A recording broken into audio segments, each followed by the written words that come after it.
So I just had this recent, very cool experience. I traveled out to Mississippi, to Iberville, which is very near Biloxi, so right down on the water. I was with CC. We're in America's top team gym there. There's a few of them in the United States, but if anybody knows, like has any knowledge of the history of like MMA, UFC, American Top Team is a sort of iconic in terms of the fighters that have come out of there. So Mikey Sanford, he's the owner there. He's a former UFC fighter and now bare knuckles fighter, owns the place, and he was hosting the second annual Combative Summit.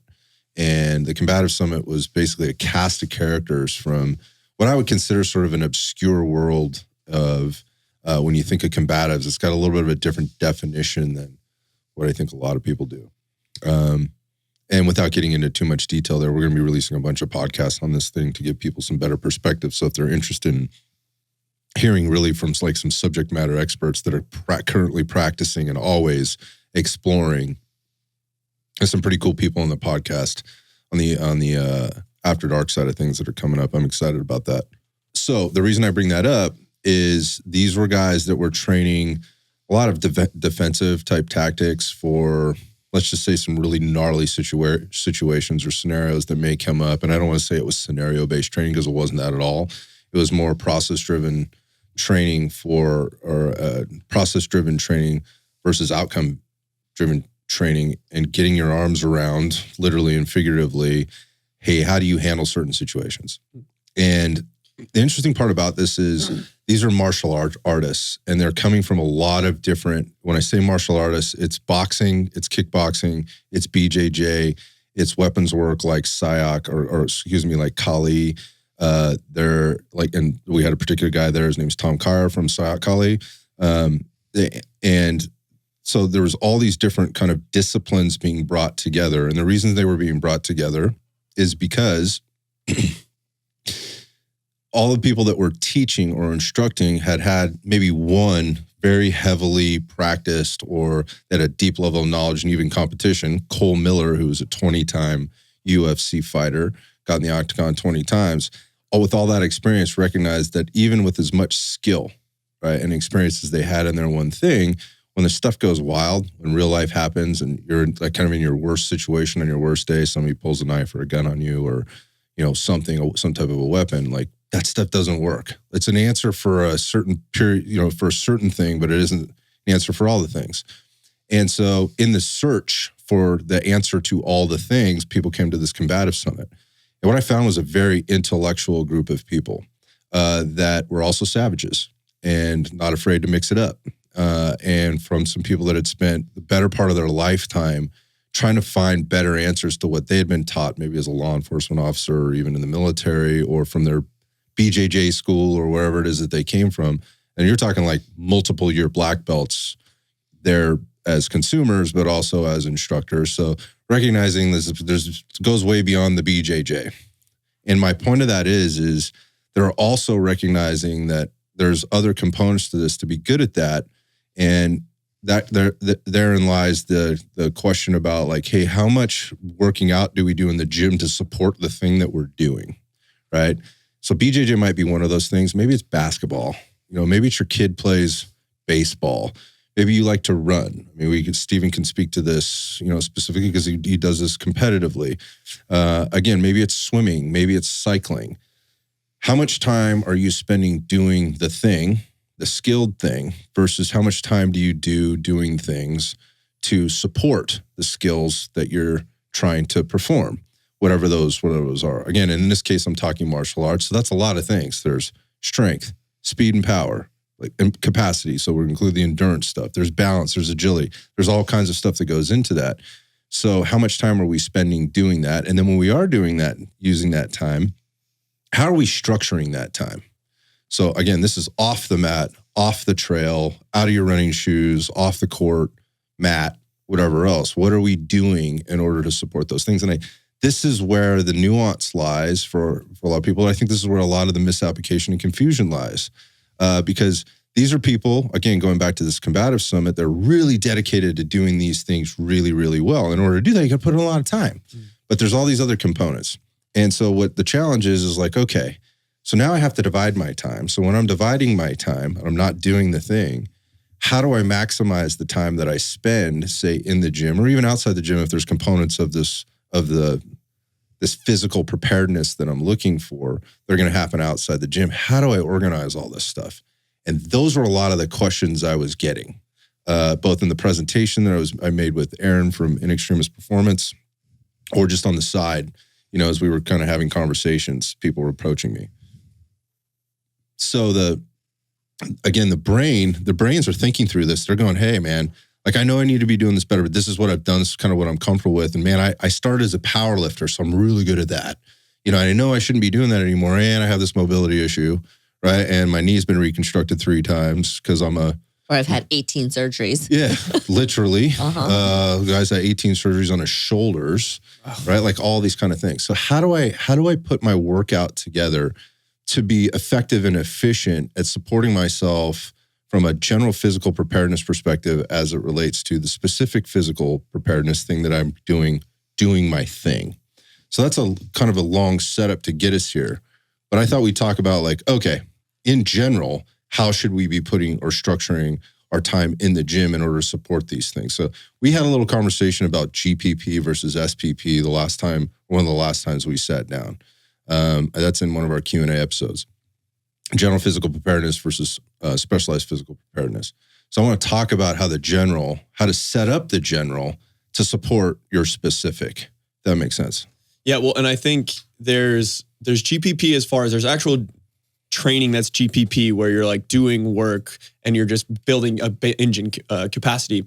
But in this context, I think we're thinking of like GPP of kind of being ready to go in any aspect of fitness at any point. So yeah, in this case, with combatives, we're talking about training for the fight, not training like you fight. Yes, exactly. Yep.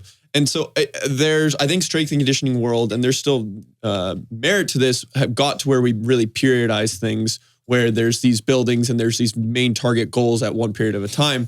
But this kind of training, where you're kind of developing all these attributes of fitness at all points, and you're trying to build up your base on each level. And it is important, if we were to get into details, that it might be where you need more focus. The guy who did powerlifting, maybe he needs a little less powerlifting, a little bit more of the mobility, all that kind of stuff. But generally speaking, how do you work on all these attributes of fitness throughout the week to where you are ready to go in every aspect of strength, power, movement, conditioning, and you can keep going into these worlds, these realms that all these guys are in. So. Yeah, that is the challenge. And so one of the questions I asked to the group, so one of the things just about this presentation where we were in the lineup, like we were on day 2, these guys had already been through several, let's just say evolution type training scenario or sessions, not scenarios. I keep using that word and I don't mean to, over the first day and a half. And we got them, it was like after lunch, we had turned the lights down because we had the projector going. It was very content heavy. There was no application. There were no chairs. They were so I was like, I got it. Yeah, they were, so they could, like, they started all, so crisscross, they're sitting up, and then they were down on one elbow, and then legs were extended, and then they got one hand, elbow on the floor, head in the hand, and pretty soon you're like, by the time you were done, everybody's like on their back. I was trying to keep everybody awake because there was a lot of mathing and stuff like that we were talking about. The point of that was I was trying to stay engaged with them, and I was asking them a lot of questions, and it was awesome because they were those that were participating were super insightful and very detailed in kind of they're giving us answers. And, one of the things I recognize, I'm going to turn this over to Steven in a second here, that I've always recognized from as long as I can remember from getting into this, is when you start getting into like those skills type things, like let's use BJJ as the example because it is so common and most people understand that at least at some level. They recognize it when they see it, right? And then moving over to like more of the endurance type stuff, like whether it's cycling, swimming, or running as the 3 kind of big ones. It's often very, very tough to get those people to leave doing those things to get over into the gym to do the resistance training or this type of fitness, general physical preparedness in the gym in order to help them be better and increase their longevity, right, in the sport that they're doing or the skills / sport that they're doing.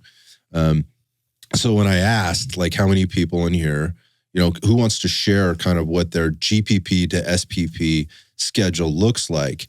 And I was really surprised. Mm-hmm. Like, I didn't actually, for like the first 4 people that answered the question, like, yeah, I'm in the gym at least 3, sometimes 4 days a week. And then I'm on the mat, maybe 2. You know, Mm-hmm. I didn't. That's not what I You thought would think it you'd would say. be flipped. that was exactly my answer when the this- first guy answered. I was like, I did not see that coming. That's actually, in my opinion, that's a little more intelligent. But that's, I mean, some of the general population would not have that whereabouts. I mean, the typical BJJ guy we've talked about, is on the mat 6 days a week and maybe lifts once a week or something like that. So while I'm not If at all. shocked, I'm surprised when I get this answer. I go, hey, who else wants to share? Yep, that sounds like me. Nice. Right? Like that sounds like me. Like I'm in the gym probably 3 days a week, and I'm on the mat 2, sometimes 3 if I can manage like an open mat on a weekend or something like that. I'll get in there. I was like, okay, this is not going the direction I thought it would. Not that that's bad. This is good. Yeah, this right? is good. That's because awesome. the stuff that we were presenting to them is supportive of what they're doing. So they're connecting dots, going like, I'm on the right path. Yep. I did finally get to one guy. I was like, yeah, look, man, I go and I work out 6 days. I'm on the mat 6 days, 5 to 6 days a week. And anytime I get into the gym and start doing any lifting or anything like that, I get injured, right? Or I start to, like, my aches and pains kind of show up where I start to find myself injured. And so I went, okay, all right. So that's kind of more of the answer I was looking for, and not expected, but I was looking for. And that leads us kind of to this conversation and kind of what we're talking about. So going back to the other guys that are like, and there's mostly males. There were only 2 females at this combative summit, which I did interview, and you'll hear them on the other podcast, which I think they did a really good job with, because these are just ladies that are looking to be more dangerous, so to speak, and they're not savages, kind of thing. They don't compete, right, in a ring, in an octagon or anything like that, but they do compete on the mat and things like that. Anyway, my point of that is there's a higher level, more intelligent thinking here. And so I asked, like, okay, these guys are kind of got their shit together. Yeah. Surprise, surprise.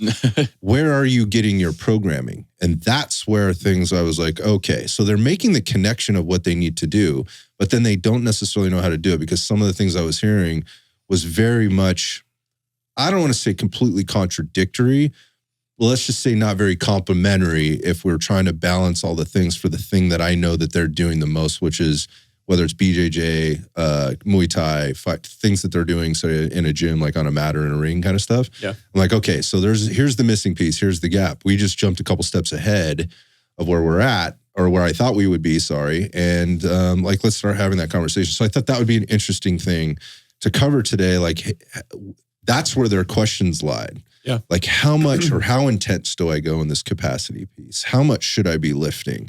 What types of exercises should I be doing? So, and those are the questions. So I think a lot of people know and these were people that were approaching me about the podcast and about the, stuff before the presentation happened and well after, which is really cool to me, because I was like, this is great feedback. I really want to talk about this on the show at more depth, because what that tells me is more people like you exist out there and might enjoy hearing this. Yeah. They were doing, it's like, dude, that makes perfect sense. Tell me more about this part. Like, I knew I was close, but I know I could be doing better. Tell me how to do that. So, going back to that, I just, maybe Stephen, if I asked you that question, because you are into ultra marathoning, that is very specific, very specific. How many days do you spend a week in the gym working on your GPP? And we'll define that as foundational strength, power, capacity, versus how much time do you spend on the trail doing the thing?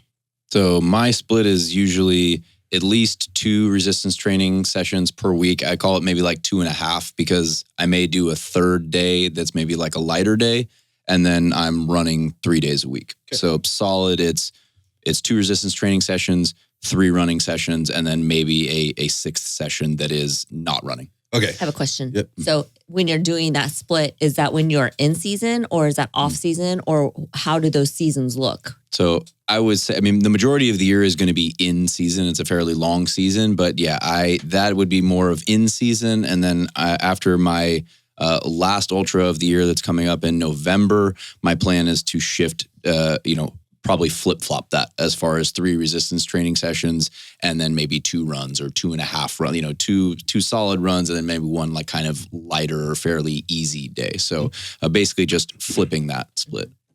So it's a balance of doing things. So in this case, You have a long in season, shorter off season. Yes. Right. In some of these cases, these guys don't have any seasons. They're training constantly, right? They're just trying to stay ready for whatever, stay fit, enjoy the thing that they're doing, have some longevity in it, whatever else.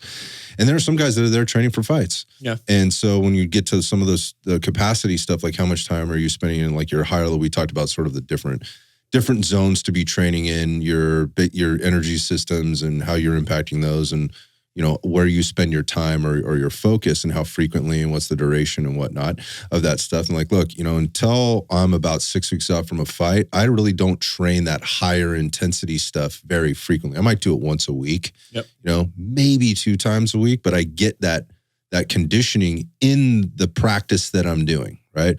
But I'm not, and like I said, okay, then where are you going when you're going to get that very specific conditioning, where he'll start ramping it up about 6 weeks before. He goes, I go to the assault bike. Mm-hmm. Why do you go to the assault bike? I go to the assault bike because it doesn't beat my body up. The other thing is super convenient. Yep. I'm already in the gym, right? I'm coming off the mats or whatever else. I can go right over to the weights. I don't have to leave to go sprint or do anything weird or, you know, different. I can do it right then and there. I can get it done. It doesn't beat me up. I get some measurable results back or feedback from the machine, so I can kind of really track what I'm doing, what I'm doing, along with my heart rate monitor. Again, really thinking smartly about this. I don't think people do that very often, because when we first arrived there, and I don't know, I try not to make too many assumptions when I look at people working out in the gym, but I've been doing it long enough now where there's just a lot of patterns, you know, that you see. So I feel sort of comfortable doing it. Sometimes we walked into the gym, again, American Top Team, it's no joke. This is a no joke gym, right? And you see a bunch of guys in and out of the octagon or in and out of the ring or on the mats doing some Muay Thai or whatever. And then they're coming over and like they're beating up a tire with a sledgehammer. Like, okay, what's the point? Right? You just were in there doing the thing, getting a bunch of conditioning. What are you trying to get out of that right now that you weren't getting already or couldn't continue to get by doing that? Or what additional benefit could you do by going to do something even more specific where there is really some intent, right? And something to measure so that you can manage it and track a result and make sure you're not doing too little or too much and actually getting where you're looking. And I think that's I know that's very, very common. Yeah. It's just do more conditioning. Anything that gets my heart rate up is considered conditioning. Okay. So how are we defining that? So anyway, I don't want to get too far off track. The point of this is where are you putting this stuff in and how do you do it? So Steven just gave a really good example of how he manages kind of his season and then his workouts during the week. I want to talk about like, okay, if you're a non-seasonal athlete, because I just gave you the example of the person that might be training for a fight where they have to peak for something. I don't want to get into all the nuance, like how's a hockey player train versus how an NFL player trains, because they're very different for a lot of reasons. But a hockey player is playing 3 games a week, right? A football player is playing 1 game a week. An NFLer is playing 1 game a week. Yep. It's very predictable, right? In that sense. Going back, so this person, I want to talk about the person who's trying to kind of get it all done all the time. Yep. Like, I'm just trying to stay fit for anything. Mm-hmm. I want to be able to go around and run in the park with my kids when I want. I also want to be able to get on my mountain bike and feel like I'm not dying. If I had to go play 18 holes of golf, you know, with my kid or with my friend at work or whatever, I feel good doing that. Like, and, you know, if I get into, you know, a situation on the street, I know I can handle myself and exert myself for as long as I can, trying to make it as short as I can, right? Kind of thing.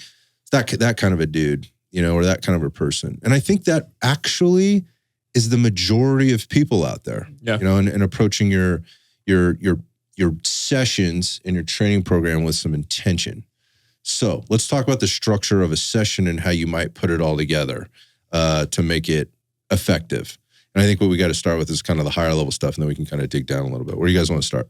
Well, I would start actually, something you may not even think about for some people is initially when you first walk into the gym, a little bit of what you need, a little bit. And what I mean by that is, and not a long duration, but if you need to do, maybe if that you're that guy that you're not having the range of motion that you need in certain movements, a little bit of mobility work. And again, I'm talking 5-10 minutes here, maybe a little bit, maybe you have an injury that you're kind of nursing a little bit, doing a little bit of the rehab, giving that some love. So that's how I kind of think about, you know, we've talked about warm-ups a lot. We've talked about what do you need to do? How are you doing going through this checklist? So a little bit of what you need is my first thing that I think anyone should go through. So having that takes some awareness of knowing what you need right now.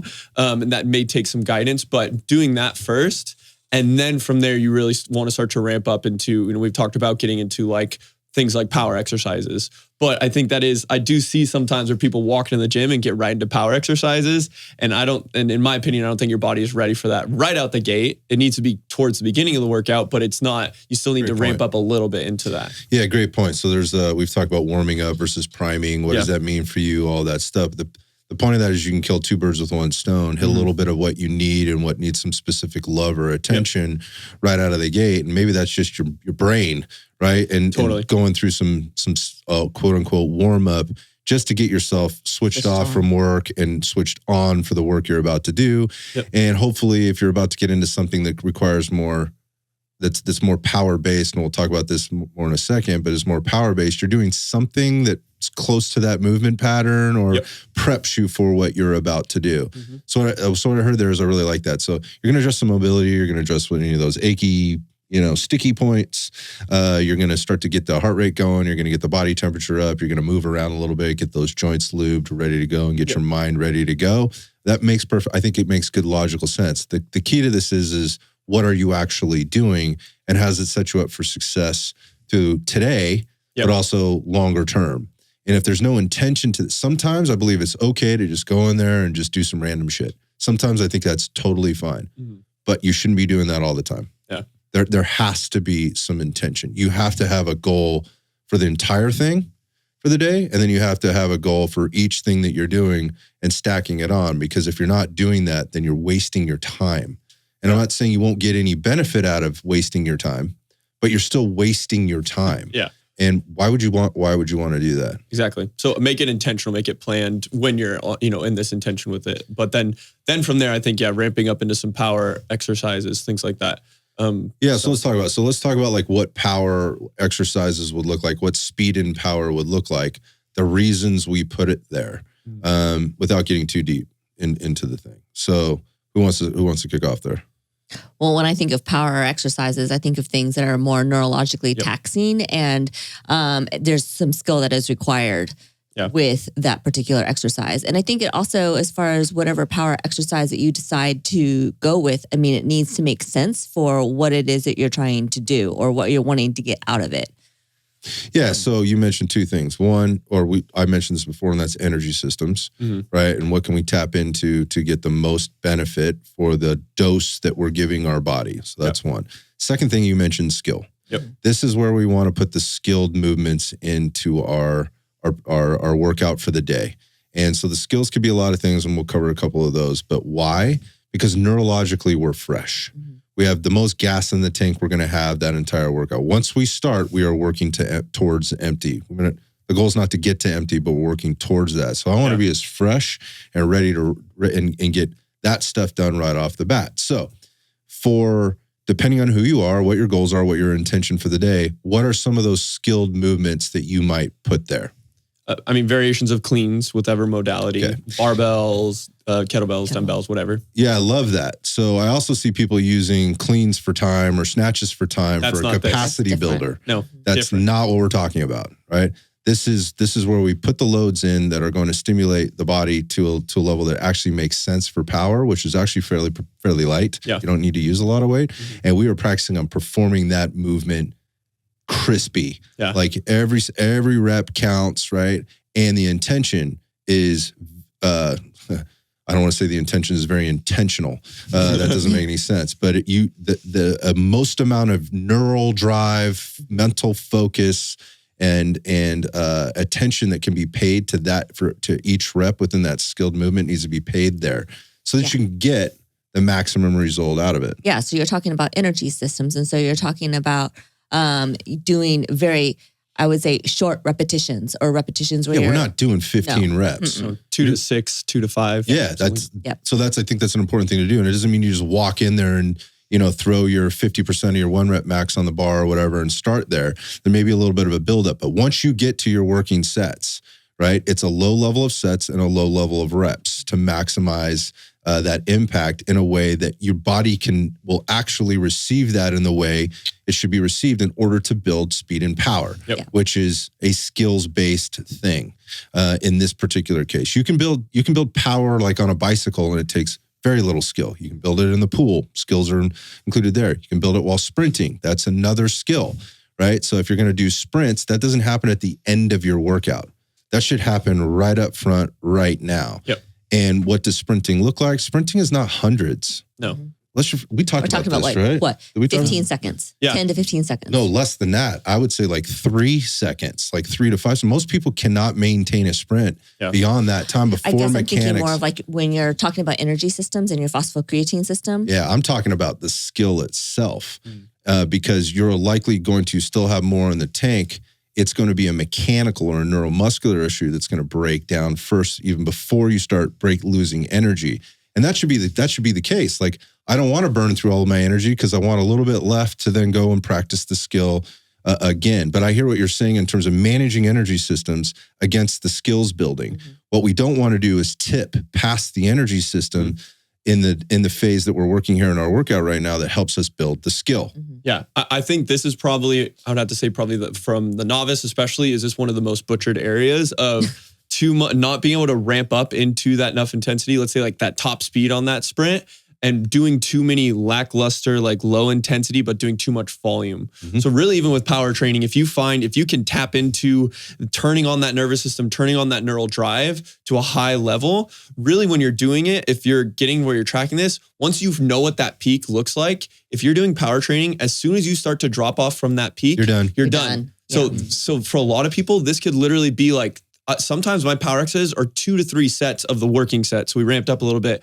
2 to 3 sets of very low reps where I'm just trying to ramp up for the rest of the workout. I'm getting that good effect from it. But as soon as I start to feel that cliff go down at all, you're done. You're moving on to your next movement. That's the intention. In some days, that might be less reps than the day prior because you didn't get as much sleep, you were tired, you were sore, whatever the case. Love it. So like a high level of awareness is really important here. I mean, I'm just to ask Steven a question here. Like, you ever go out for like, you have your long run planned or you have your more intensity run plan and you get out and you're just like, this plan ain't going to work today. Yeah. Sometimes you have to abandon the plan, or sometimes you're just like, I'm not really, maybe I have a goal for this workout. And I mean, if I'm being completely honest, most of the time I am hitting it. That's because my tempos. That's because you're managing your shit. I'm just saying, does it ever happen where, you go out there and it's like, no, that shit ain't happening today. Yeah, maybe just not at that pace. That would probably be on a long run. Yeah, or maybe it's just not quite that distance or that duration. Yep. I mean, that could depend day to day. We're like, I'm a little beat up today. I'm not going to push that extra 3 miles or whatever because I'm not going to get anything extra out of that other than I'm going to be in more of a recovery hole. Yeah, so there's a connection to that psychologically of what's going on as well as emotionally and being okay with both, being regulated there in a sense and not just going, no days off, don't quit, balls to the wall, but also don't throw your hands up, right? Because there's going to be those good and bad days. Be able to recognize that. But on the power training side of things and the skill building piece of this, it doesn't last very long. It's actually the larger percentage of your workout is not being spent there, even if your focus is speed and power, right? It's the things that happen after that that are going to complement that. And it's going to be managed, the fuel systems are going to be managed against that, or energy systems are going to be managed against that as well. So, if you're sprinting, which is something that's very popular right now, it's sprint timber, right? When we're recording this, and I believe most people need to sprint, right? Should be sprinting. They don't necessarily need to be sprinting to achieve their goals, but they should be, right? It's something that our body our body is built to do. Obviously, we stop doing that at a certain age, and some men, and women never sprint after they're 15 or after high school or whatever, when they were in PE or on a sports team or whatever else. They just never do it again. It's something you could do. I don't recommend you just go out and start sprinting. There's things you can do. We talked about that. That's the disclaimer. We've talked about that before. But the point of that is that's where you're doing that. You're not saving that for the end. You're doing it all up front. So power, speed training, skills building happens up front. Where the highest demand for skill is needed. That should be happening in the front. And you're not up there beating yourself up. There's plenty of room to do that in the rest of the workout.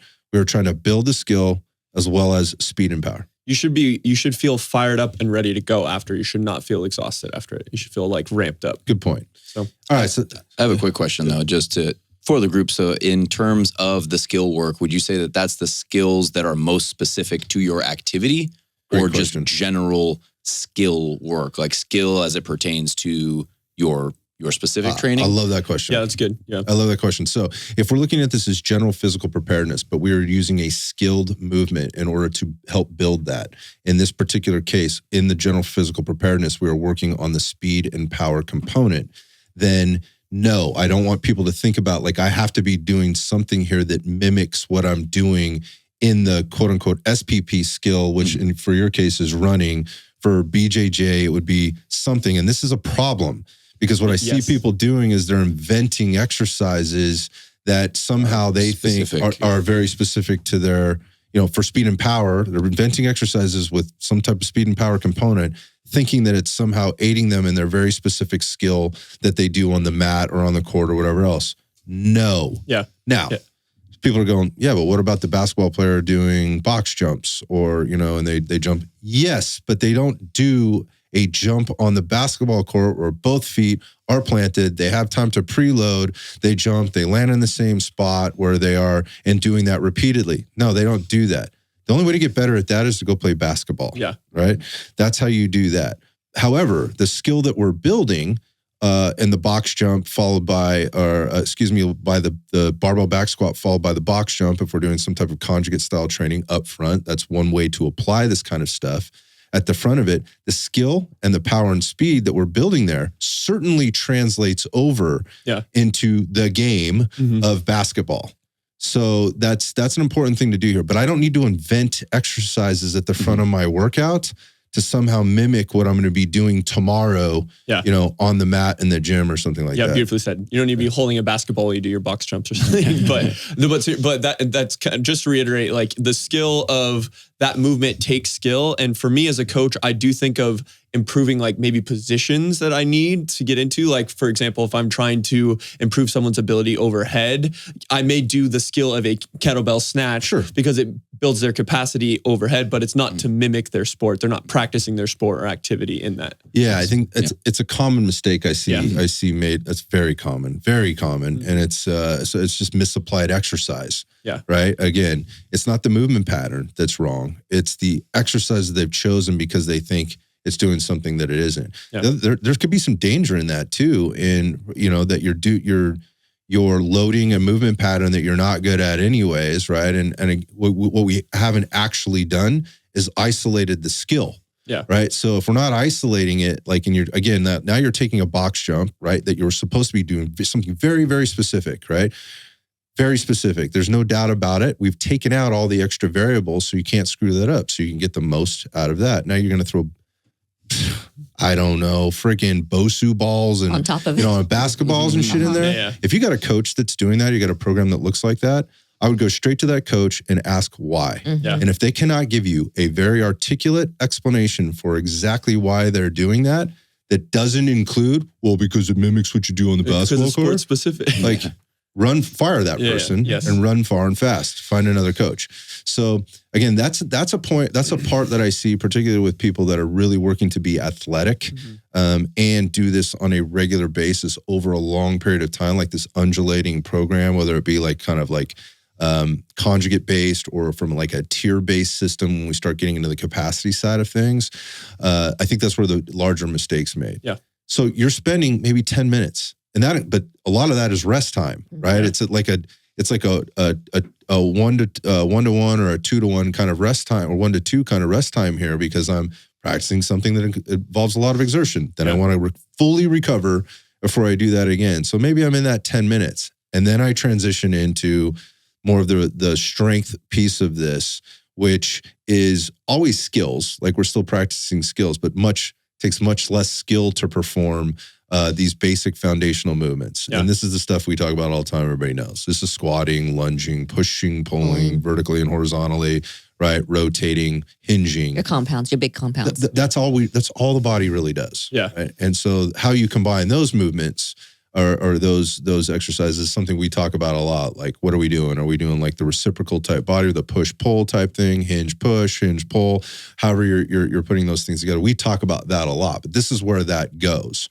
Right. And a lot of times, if you're really smart about this, it can complement what you were doing with the speed and power piece just a couple of minutes ago. Yeah. So this is where the nuance comes in. Again, I'm not picking something in a foundational movement that somehow mimics what I'm doing the thing. This is general physical preparedness, right? And we're trying to build strength. So my reps, sets, volume, intensity, frequency, and duration should match up to what I'm trying to get out of there.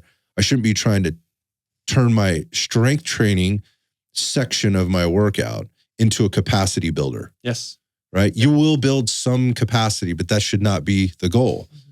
Well, and it's this next step from the power exercises where it's this high output. It's the other end of the force velocity. It's a high loaded movement, high force movement. The velocity is going to be less, but it's the same intention where it's not these long slogging like reps where you're not resting like that. That's probably the second most butchered area that I see with a lot of people, especially the novice, is this should be a high output, a high intention on this movement, whatever given movement that you can have a high force with. And then, you should be resting and recovery so that you can have that same high output, high intention with that movement. Right. So you got force times velocity, right, is the power piece over time. Right, is one way to represent that. And then as we get into the strength training piece, this is force production. Yeah. So this is where we're working the force piece that goes in the F times V, right?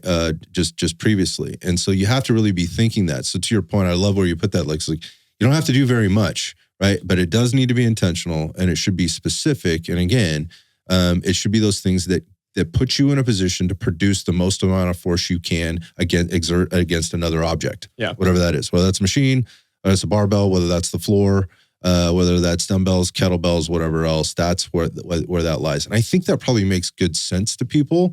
But again, it's the imbalance of how they handle it or the misorder of how they handle it that I think gets people into trouble where they get confused. Yeah. Again, going back to my questions, like where are you getting your programming from? And so I start listening to their program and going, okay, you chose a program that kind of is in that realm, but it's not specific to the things that you're trying to do as an athlete.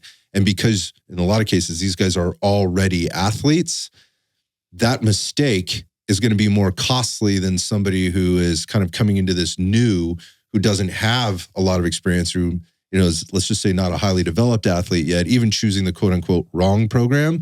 They're going to probably get a lot more benefit and a lot more result out of that than the more highly trained athlete who does need something to be way more specific for them. And again, this isn't complicated, but there's complexity there and needs to be managed appropriately. Yeah. And then the last thing obviously comes in is like, now you put the capacity piece in. So capacity is your building of your body to be able to express all the things that we just said for a duration of time. So whether that's the power and speed or just plain force production, when we look at the strength, how long can you keep this up for? So some people might think that's semantics and we're talking about, you're talking about muscular and cardiovascular endurance. Yeah, we are. However, it goes to a lot of different levels. And so I like to choose the word capacity because it kind of wraps it into one and it keeps us from getting too far into rabbit holes where people want to start majoring, as Stephen would say, majoring in the minors. So I don't want to go there. But the capacity piece is what you do at the end. Now, keeping in mind all that work we just put in, how much energy do we have in the tank? Like, Stephen, would you go out and like after running downhill, would you move into sprints or resistance training? If you climb 10 miles into the hill and then you have a 10-mile downhill. Just taking a pounding the whole way down. Yeah, you're just getting your ass kicked, right? Yeah, joints are getting beaten up. Yeah, I probably wouldn't want to go, all right, now let's do some barbell back squats right after that. Yeah. So first off, that makes good logical sense because you're sore and you're tired already and you know that. You can sense that. But the other part of it is why is that? It's because your neurological system is taxed. Mm-hmm. Those energy systems are taxed. Your ability to produce force your muscles are taxed. So less in the gas tank. Way less in the gas tank. So what does that mean cognitively? What does that mean psychologically? What does that mean emotionally? Well, those things change based on your training age, you specifically as a person individually. But as we start to drop these things in and think about what exercises we would be choosing at the end to build capacity, what makes sense? What tips can you give people? Well, I think there's capacity of like specific tissue, specific muscles. So that might be working on some more of your ancillary isolation stuff. So that's one thing to where you can plug in this stuff like if you had to leg extensions, leg curl, hamstring curls, things like that. But then there is the capacity of where you are maybe doing some of your like zone 2 to zone 3 or 4 work, depending again what you're needing. And that goes back to the earlier where we mentioned of what are you getting out of your SPP? Like what are you getting out of the sport that you're getting there, and what do you need to be accomplishing now? So yeah. So go ahead. I was going to say, so, some of the things that I'm thinking about of what you would be doing at that point would be, something of a lesser load. Maybe you're doing some sled pushes. Maybe you're getting on the assault bike and you're working in your zone 2. So you're getting your upper extremity and your lower extremity working together, because when you have, more of your body working, you're going to be exerting more energy. So I'm thinking something like that for your capacity building. Yeah. So what I'm thinking of is it's a very low skill, low risk movement. Yep. Is what we're talking about. Yeah, that's a good way to put it. Like pushing a sled doesn't take a lot of skill, right? It does take a certain amount of skill, but it doesn't take a lot of skill. Riding an assault bike takes no skill, right? Very low, like on a scale of 1 to 10, it's like a 0.5 skill. And the impact isn't a whole lot on your body. There's the other part. So it's very low low skill, low risk. So you're not going to fall down off of an assault bike, right? Unless you pass out, something like that. But you're not going to fall off an assault bike. Like again, going back to the Stevens analogy, like the last thing that guy wants to do is do anything high speed after he just came down a 5-mile descent. Like you're already feeling wobbly. Why the hell? And because you've been exerting yourselves, particularly in a race at intensity, that's not something you're going to do. Like just doesn't make any sense. Yet we see people going like, I'm going to go do my sprints now. Yeah. What? That's garbage sprints. Yeah, it's not a sprint anymore. Now you're just flailing. Yeah. And sprinting is complex, and it's where a lot of people get hurt. Hamstrings get blown out, things like that. Rolling an ankle, running out on the grass versus turf or the track, whatever the case. The point is, it's low skill, low risk. So I like assault bikes. I like rowers. I like ski ergs, right? Treadmill on an incline. Treadmills, yes. So not running, walking. Things that are controlled. Right. And rather than using your thing that you do, that being like Muay Thai or whatever. Okay, now I've just gone through this power and speed portion of my program, right? And then I just went through this forced production part of my program, and that was the strength training. Now I'm going to build my capacity. Let's throw on the Thai pads and gloves and go out in the session and get after it. No, don't. Yeah. You're going to get plenty of that when you go to when you go to that practice, that part of your practice with that coach and that group of people. Don't choose that. Choose something that is, again, low skill, low risk, and have some values that you're looking for there. What is exactly that I'm trying to get accomplished here from like a metrics perspective? Whether that's how many minutes on to how many minutes off, where does my heart rate get to? How long is my recovery time? What is my max effort?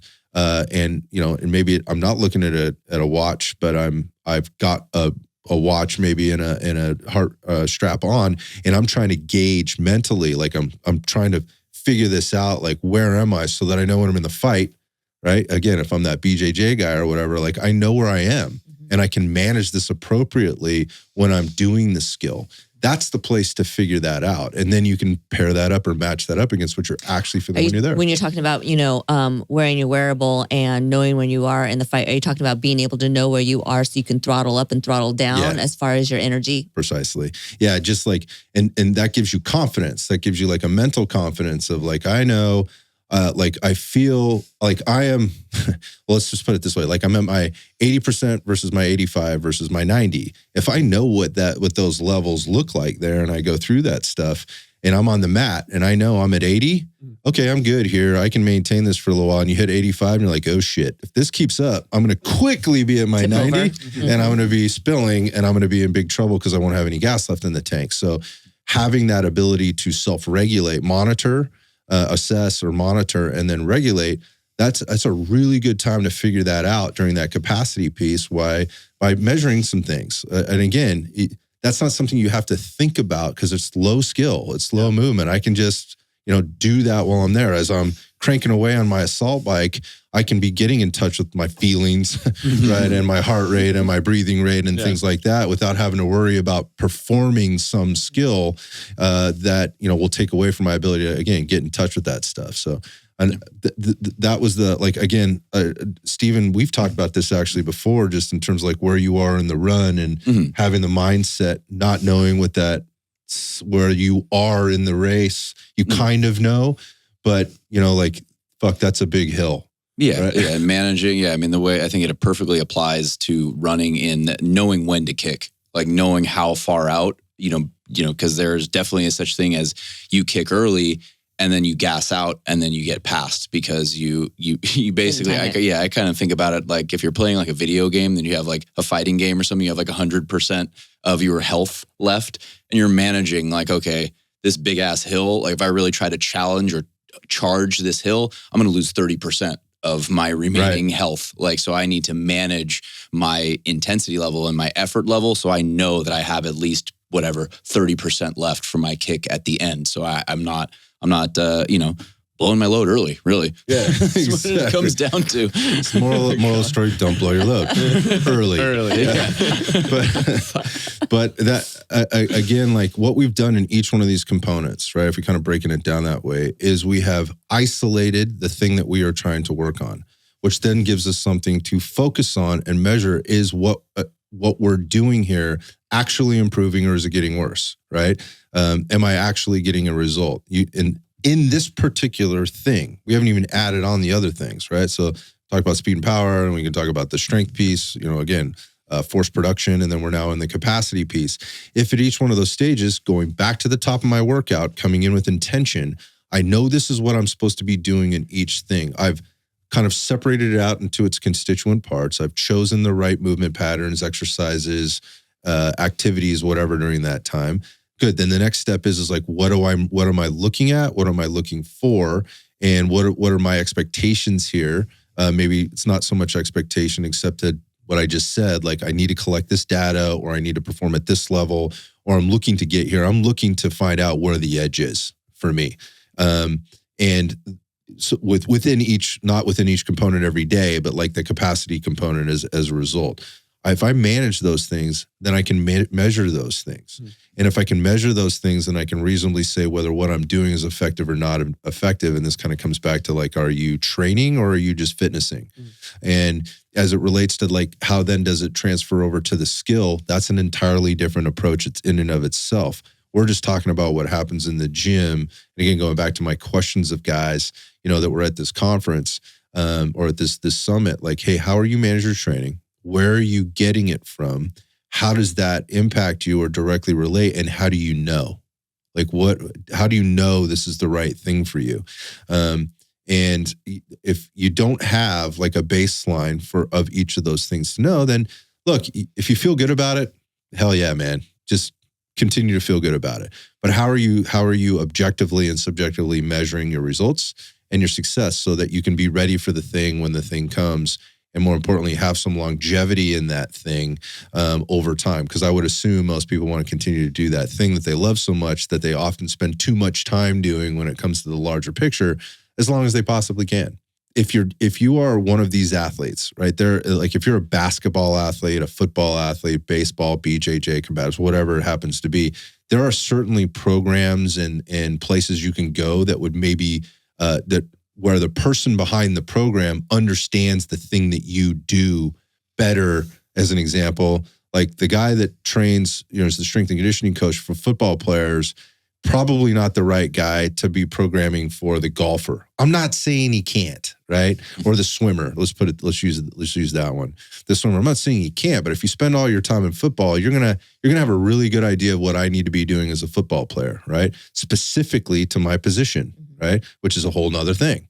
Right? I might have a quarterback's coach. I'm a quarterback and I'm going to have a quarterback's coach, but you're my strength and conditioning coach. You don't have to be able to play my position, right? But you need to know and understand my position. Yeah. The expectation would be, so that strength and conditioning coach, yes, he can program for your football player, but that programming should look different for your swimmer. 100%. So again, when you're going and choosing programs, like where is the programming coming from, right? And what reasonably should you expect? And if you have questions, you should be able to reach out and that person ask specific questions. That person that's providing you the program should be able to answer those questions very articulately and in a detailed manner, right? In order to be able to tell you what to do. But the reality of it is there's no perfect program for anything. So I want people to hear that too. Nobody has cracked the code. There's there's a way to apply fundamentals and foundationals and not violate certain principles, because in doing that, a lot of times what we know is you can have a really great result in a lot of things. But when it comes to that like SPP stuff, you need to have a coach for that. And that coach should understand what you're doing on the GPP side of things, and your GPP coach should understand what you're doing on the SPP side of things. Absolutely. So here's the pitch, or here's the plug. We're not programming specifically for any specific population other than the person that comes into Red Dot Fitness on a regular basis that's just trying to get all the things done all the time, maybe on a limited schedule, maybe with limited experience, maybe with limited strength, capacity, speed and power, or whatnot. And we tried to put it together in a way that made sense and it was uncomplicated. But all of the things we talked about, we managed. We did that for you. We took all of that out, and we give you a little bit of education up front if you want to do the reading and watch our tutorial videos or whatever. It's all there for you. If you don't, fine. You can jump right into the quote unquote templates that are there, if you will, the programming that's there, and you go through it. And it's all very progressive, and it's all very complementary to one another as you go through different programs. The two most popular programs that kind of fit what we're talking about right now, so you can see where you're going and understand where you're going over a period of time, which is really important, again, in terms of management and measurement, are the Red Dot Fitness Strong and the Red Dot Fitness Max programs. I love Strong because it really teaches somebody what that looks like, right? And so in the very foundational force production side of the coin, we do include some power and speed. We do include some level of capacity, but the emphasis is on the force production, the strength building, the hypertrophy building. And once you get that under your belt, now you have that foundation, you can take that to the Max program. And the Max program is where we start to add more of the speed and power. Still very force production focused, because without the force production, you can't have the speed and power, right? And vice versa. Or it's just going to be less. It's going to be compromised. But that's where we start layering in these things. And so if you are really understand the force production part, now we'll work through the nuance of speed and power and the kind of the sexy shit that's in our Max program. And that will help build further capacity, right? And then we've given you some sort of choose your own adventure stuff on the capacity building stuff if you want to focus more there. But those two programs complement one another, and they're super easy to get. You can either go to red.fitnessstrong.com or red.fitnessmax.com. And when you get there, you'll kind of see what's inside the program. We talk about it a little bit there, but it's super easy. If you use Strong 25 or Max 25 on either of those programs or both of those programs, you can get 25% off.